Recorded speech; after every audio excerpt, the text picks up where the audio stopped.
Something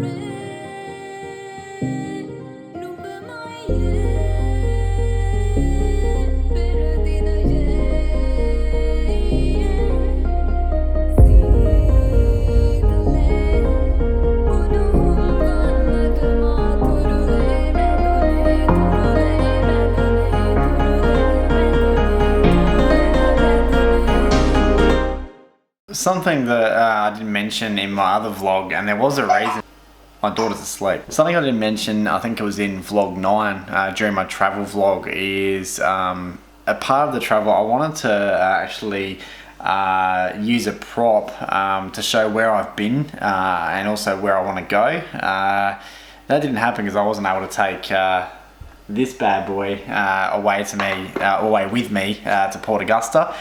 So I thought I'd do a bit of a journey in today's vlog, that being Good Friday today as well, so I haven't really done a lot because there's not a lot to do on Good Friday. So I thought I would bring that topic up now. I'm not making it more about travel, but more about, it could be a long vlog, it could be a short vlog, so we'll see how we go, see how carried away I get with this globe, and we'll go from there.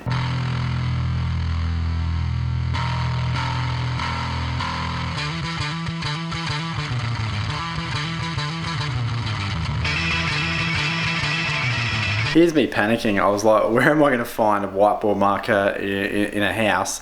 I've got a 2-year-old daughter. She carries these texters around. So now I can do what I want to do with today's vlog. So here we go.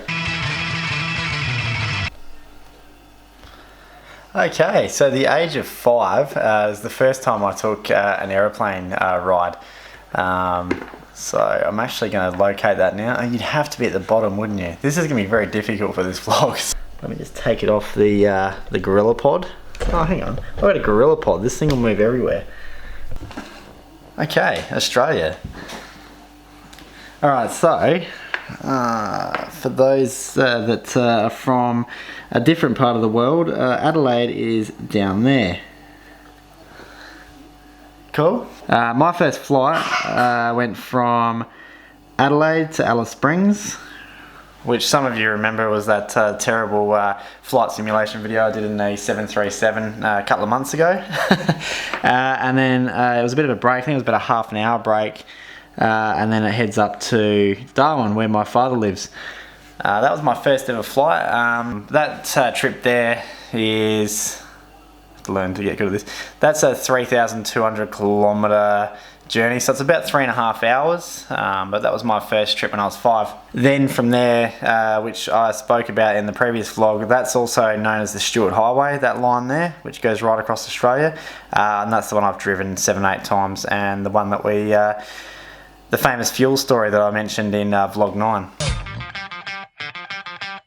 Let's rub that out. Other places that I've been later in life, I didn't really get to travel Australia too much, but I've been to Broome.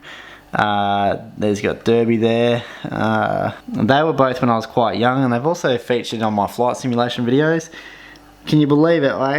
Here's one place that took me years and years to get to. That's Melbourne down there. That place I didn't visit until 2010, so only 7 years ago. I went to see a band, an American band called 30 Seconds to Mars there, because they weren't travelling to Adelaide. So another place that I went to the first time in 2011 was probably our most famous city in Australia, Sydney. That was later in life as well. I'll never forget seeing the Harbour Bridge and their Sydney Opera House for the first time. It was incredible. I love that city. It's so many people there, and it is manic half the time, but it's a fantastic and beautiful city, and absolutely love it. So.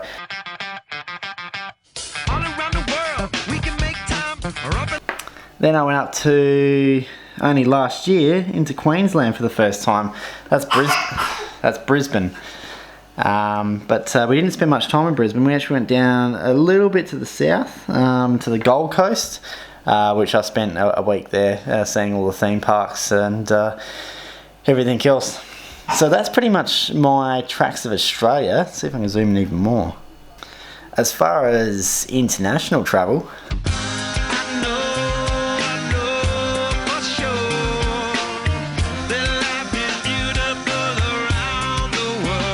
mainly from Darwin, I flew up to, where do we go? First international travel trip, here we go. We went to, oh my god, now to find it. Wow, I'm struggling here.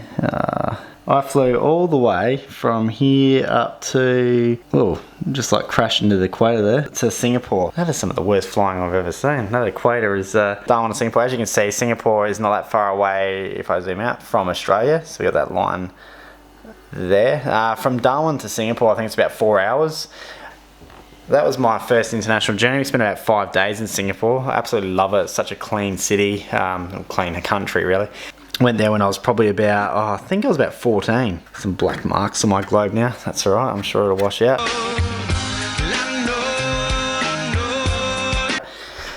Okay, let's zoom in a bit more here to the place that I've spent lots of time, the Philippines. So is a place that I've been several times. Oh my god.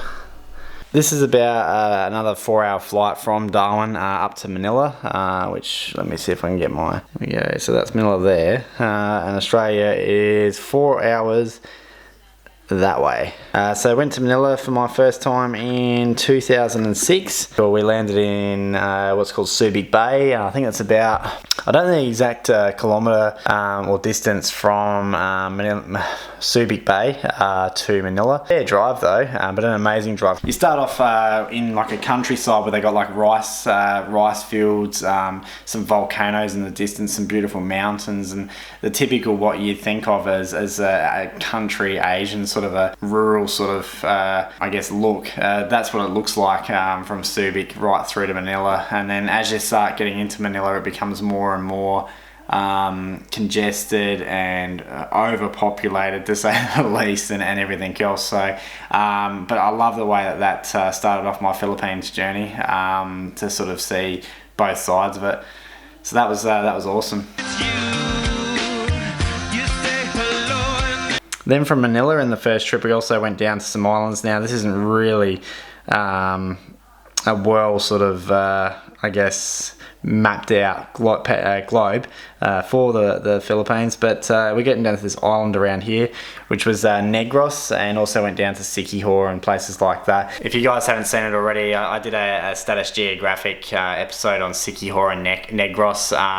Siquijor is known as a mystical island. In fact, a lot of the locals that are not from that island are quite scared of it because there's apparently witch doctors and voodoo over there. So I had to go see it. And I also got a chance to visit a witch doctor. But I explained that story in that Status Geographic video. And I met my wife in an island down here, and we actually became married in that island down there of Cebu. So we've been married 10 years this December. So special milestone for us, but that's where we met in the Philippines, and yeah, she now lives here in Adelaide, all the way down there, which is about a seven and a bit hour flight if you were to do it directly, but there's no direct flights. I haven't been down there because it's too hard to change the camera all the time. Where do I want to go? One place. I am absolutely desperate, as anyone that knows me very well knows that I want to go to this country here, the USA. My God, I need to get used to this gorilla pod. I wanted to travel there since I was young enough to want to know what travel is about. Hoping to get there very soon. Obviously, we've got a lot of other priorities just to sort out at the minute. Where do I want to go there? I want to go to Los Angeles, San Francisco, New York. If I can go to those three places, and I was told I could go nowhere else in my life, I'd be happy. As far as anywhere else, Canada would be really nice, Alaska, Vietnam, Laos. I think that just about covers it, what I want to do. That's, I guess, something that I wanted to do for the original travel vlog that I put up a couple of weeks ago. But as I said, I had this idea in my head that I wanted to use the globe to sort of make it a bit more of a story, although it became rather awkward in the end because you're seeing more of the globe than probably my face. My main co-star is completely out for the count. So yeah, no Jasmine today, sorry guys. But hopefully tomorrow I will have some footage of the football, or at least my journey to the football. It's quite a journey, the whole journey, which I'll explain in the vlog tomorrow. So yeah, I think we're done here.